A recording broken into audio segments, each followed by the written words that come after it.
नमस्कार, आप सभी का एक बार फिर से बहुत बहुत स्वागत है।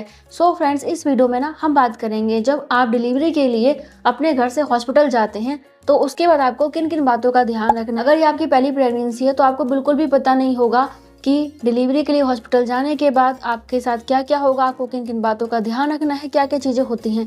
पहले आपको पता रहेगा तो आप दिमाग में लेके चलेंगी और आपको ज़्यादा परेशानी नहीं होगी। और देखो जी, कई बार ना ऐसा भी होता है कि डिलीवरी के लिए आप हॉस्पिटल जाती हैं नॉर्मल डिलीवरी के लिए, लेकिन कुछ चीज़ ऐसी हो जाती है कि आपकी नॉर्मल डिलीवरी नहीं हो पाती है, सिजेरियन डिलीवरी होती है, तो आपको उसका भी ध्यान रखना है, वो गलती भी नहीं करनी है। तो चलिए बिना टाइम वेस्ट के जानते हैं कि आपको किन किन बातों का ध्यान रखना है। फ्रेंड्स देखो, जब आपको लेबर पेन स्टार्ट हो जाता है या फिर पानी की थैली फट जाती है, उसके बाद आप हॉस्पिटल जाती हैं, तो कई बार तो ऐसा होता है कि आप बहुत पहले चले जाते हैं, मतलब कि डिलीवरी आपकी हो जाएगी आज ही, लेकिन इतना ज़्यादा आपका सर्विक्स ओपन नहीं हुआ है कि आपको डिलीवरी रूम के अंदर लेके जाया जाए, डिलीवरी करवाई जाए। तो उससे पहले आपको एक रूम दिया जाता है, उसके अंदर आपको वेट करना होता है जब तक कि आपका सर्विक्स 10 सेंटीमीटर नहीं खुल जाता। उसके बाद ही आप डिलीवरी रूम के अंदर जाती हैं और डिलीवरी करती हैं। तो देखो जी, जब आप हॉस्पिटल जाएंगे ना तो सबसे पहले ना डॉक्टर आपके सर्विक्स को चेक करेंगे, तो आपको अपने शर्म को ख़त्म करना है, क्योंकि बार बार आपका सर्विक्स चेक किया जाएगा कि वो कितना खुल चुका है। तो थोड़ा सा शर्म ज़रूर ख़त्म कर लीजिए, मन में रखिए कि कोई बात नहीं, ये सभी के साथ होता है, तो दिक्कत वाली बात नहीं है। दूसरा ये है कि डिलीवरी रूम के अंदर ले जाने से पहले आपके प्राइवेट पार्ट के हेयर को रिमूव किया जाएगा, यानी कि जो प्यूबिक हेयर होता है उसको रिमूव किया जाएगा।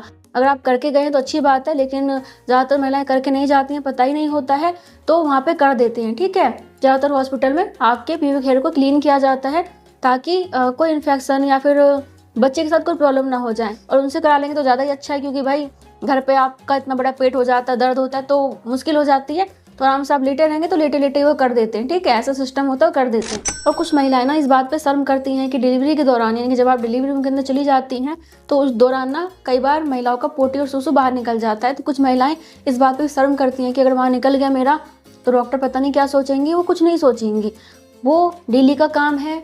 बहुत सारी महिलाओं के साथ हो जाता है कि जोड़ लगाते समय पोटी और सुसु बाहर निकल जाती है, तो उसमें भी आपको शर्माना नहीं है, घबराना नहीं है, केवल बच्चे को बाहर लाने पे जोर देना है, क्योंकि मेन काम आपका यही है। जितना ज़्यादा आप समय लगाएंगे बच्चे को बाहर लाने में, उतना ज़्यादा आपके लिए, बच्चे के लिए खतरा ही रहता है। तो जल्द से जल्द मेहनत करके अपने बच्चे को बाहर लाने पर आपको ध्यान देना है। ठीक है, तो एक ये, इसके अलावा क्या है कि आजकल ना हॉस्पिटल में एनिमा दिया जाता है ताकि आपका पेट अच्छे से क्लीन हो जाए और बाद में कोई दिक्कत ना हो। तो अगर डॉक्टर आपको एनिमा दे रही हैं तो ले लीजिए, अच्छी बात है, पेट अच्छे से क्लीन हो जाएगा और डिलीवरी में आपको परेशानी नहीं होगी। तो इसमें भी बहुत सी महिलाएं शर्म करती हैं कि एनिमा लेंगे, सब क्या सोचेंगे, कुछ नहीं सोचता कोई, आप भी मत सोचिए, एनिमा ले लीजिए अगर दे रहे हैं तो। नहीं दे रहे हैं तो डिलीवरी से पहले आपको कहा जाता है कि पोटी सुसु पास कर लो, तो आप वो पास करके फिर आराम से डिलीवरी बेड पे लेट जाइएगा। छोटा सा बेड होता है, पैर ऊपर करके, और फिर आपसे कहा जाता है कि जब दर्द आए तो जोड़ लगाइए बच्चे को बाहर निकालने के लिए। ठीक है, इसके बाद देखिए जी, आपको इस बात का भी ध्यान रखना है कि आपको जब तक आपका सर्विक्स यानी कि बच्चेदानी का मुंह 10 सेंटीमीटर नहीं खोल जाता, आप डिलीवरी रूम के अंदर नहीं चली गई हैं डिलीवरी के लिए, आपको उससे पहले बच्चे को बाहर लाने के लिए बिल्कुल भी जोड़ नहीं लगाना है, बिल्कुल भी पुश नहीं करना है। क्योंकि बहुत सारी महिलाओं को लगता है कि दर्द हो रहा है, मैं जोड़ लगा देती हूँ तो हो सकता है कि जल्दी से काम बन जाए मेरा, लेकिन ये बच्चे के लिए खतरा हो सकता है, क्योंकि ये नेचुरल प्रोसेस है, तो अपने हिसाब से होने दीजिए, है ना। अगर आप थोड़ा सा भी कुछ करेंगे, खामा का पहले ही जोड़ लगाने लग जाएंगे तो आपको ही नुकसान होगा। ठीक है, फिर नॉर्मल डिलीवरी भूल जाओ और बाकी खतरा जो होगा उसको झेलने के लिए तैयार रहो।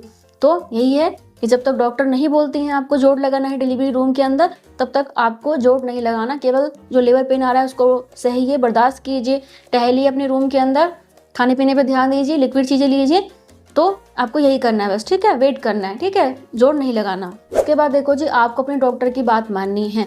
अब डॉक्टर की बात कैसे माननी है, एक तो सभी की प्रेगनेंसी अलग अलग होती है, तो डॉक्टर आपको उस हिसाब से ही बताएंगे क्या करना है, लेकिन मैं आपको फिर भी बता देती हूँ, पहले भी आपको कहेंगे, डिलीवरी से पहले बहुत सारी चीज़ें कही जाएंगी करने के लिए, उसको भी उस हिसाब से करें। दूसरा ये है कि जब आप डिलीवरी के लिए बेड पे लेट जाती है ना, डिलीवरी वाले बेड पे, तब आपको डॉक्टर ये कहती हैं कि जब भी आपको दर्द आता है, संकुचन होता है, कॉन्ट्रैक्शन होते हैं, तब आपको बच्चे को बाहर लाने के लिए जोड़ लगाना है, पुश करना है, तब आपको पुश करना है। ठीक है, डॉक्टर जब कहती हैं तभी कीजिए, नहीं कहती हैं तो शांत हो जाइए, आराम कीजिए, रिलैक्स रहिए। जब दर्द आता है फिर पुश कीजिए, बच्चे को बाहर लाने के लिए जोड़ लगाइए। कई बार 8 से 10 बार आपको पुश करना पड़ता है, कई बार ज़्यादा भी करना पड़ सकता है, कई बार कम भी करना पड़ सकता है, ये अलग अलग महिलाओं में अलग अलग होता है। इसके बाद जो आपको ध्यान रखना है वो ये रखना है कि आप कितना भी परेशान हो रही हैं, कितना भी दर्द हो रहा है, आपको जो है सिजेरियन डिलीवरी नहीं करानी है, क्योंकि बहुत सी महिलाएं दर्द बर्दाश्त नहीं कर पाती हैं, परेशान होकर कह देती हैं कि अब मुझे नॉर्मल डिलीवरी नहीं करनी है, मुझे सिजेरियन करा दो, तो डॉक्टर तो हाँ कर देंगे क्योंकि उनको ज़्यादा पैसा मिलता है इन चीज़ों में, और जहाँ ज़्यादा पैसा मिलता है लोग वही काम करना पसंद करते हैं। तो अगर आपकी नॉर्मल डिलीवरी हो रही है तो कृपा करके आप सिजेरियन मत कराइए, क्योंकि वो ठीक नहीं है। वैसे तो सेफ है बच्चे के लिए, आपके लिए ठीक है, लेकिन बाद में ज़्यादा परेशानी होती है, दर्द भी आपको ज़्यादा होता है और कई बार आपको आगे चल के भी दिक्कत हो सकती है। ठीक है, तो नॉर्मल हो रहा है तो नॉर्मल होने दीजिए, क्योंकि प्राकृतिक डिलीवरी है तो वो ज़्यादा सेफ है ना। तो एक ये है। दूसरा ये है कि कई बार आप इतने ज़्यादा परेशान हो जाते हो, स्ट्रेस में आ जाते हो, तनाव में आ जाते हो ना, कि आप क्या करते हो, अपने बच्चे की हार्ट बीट को ख़राब कर लेते हो। मतलब ये है कि नॉर्मल डिलीवरी के लिए ना बच्चों का हार्ट बीट नॉर्मल होना चाहिए, सामान्य होना चाहिए, लेकिन अगर हार्ट बीट ऊपर नीचे हो गया ना तो नॉर्मल डिलीवरी नहीं हो पाएगी। डॉक्टर फिर मना कर देंगी कि जी आप रहने दो, हम आपका सिजेरियन कर देते, नहीं तो बच्चे के जान पे खतरा हो सकता है। तो बच्चे की हार्ट बीट नॉर्मल होनी चाहिए। तो बस आपको क्या करना है कि रिलैक्स रहना है। दर्द होता है तो थोड़ा सहने की कोशिश करें, ज़्यादा होता है तो हल्का फुल्का चिल्ला भी लीजिए, कोई बात नहीं।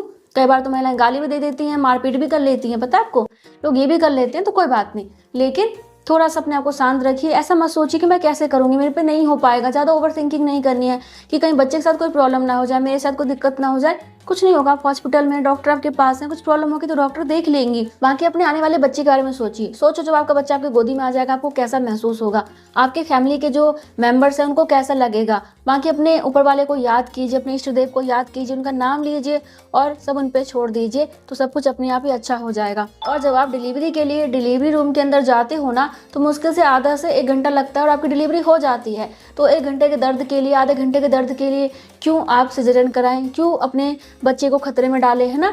इसलिए शांत रहिए। और हाँ देखो जी, आपके साथ में एक चीज़ और होता है जो कि आपको पता होना चाहिए। जब आपके बच्चे की डिलीवरी हो रही होती है ना, मतलब ये कि बच्चे का सिर दिख जाता है, जब आप जोड़ लगाते हैं तो डॉक्टर बच्चे का सिर देख लेती हैं, तो उस टाइम वो क्या करती हैं कि आपका कट लगा देती हैं, चीरा लगा देती हैं, ताकि बच्चा आराम से बाहर आ सके।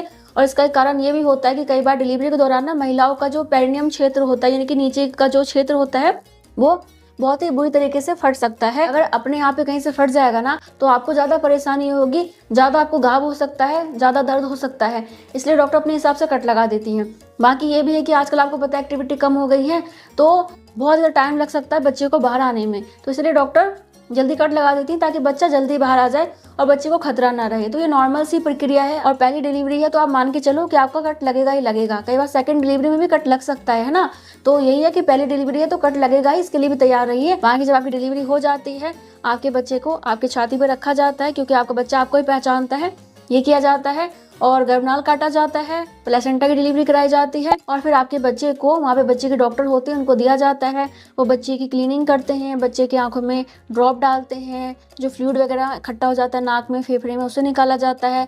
देखा जाता है कि बच्चे में कोई प्रॉब्लम तो नहीं है और बच्चा रो रहा है या फिर नहीं रो रहा है, तो सारा चेकअप वगैरह करते हैं। उसके बाद आपकी फैमिली को आपका बच्चा दिखाया जाता है और आपको और आपके बच्चे दोनों को रूम में शिफ्ट कर दिया जाते हैं, और जो आपको कट लगाता है वहाँ पर टाका लगा देते हैं। ठीक है, बस यही प्रोसेस होता है। और अगर कुछ और परेशानी होती है फिर वो डॉक्टर देखती है, नहीं तो इतना ही होता है बस। बाकी आप कुछ भी पूछना चाहते तो कमेंट कर सकते हैं। मैं मिलूंगी नेक्स्ट वीडियो में, तब तक के लिए bye bye, thank you so much, नमस्ते।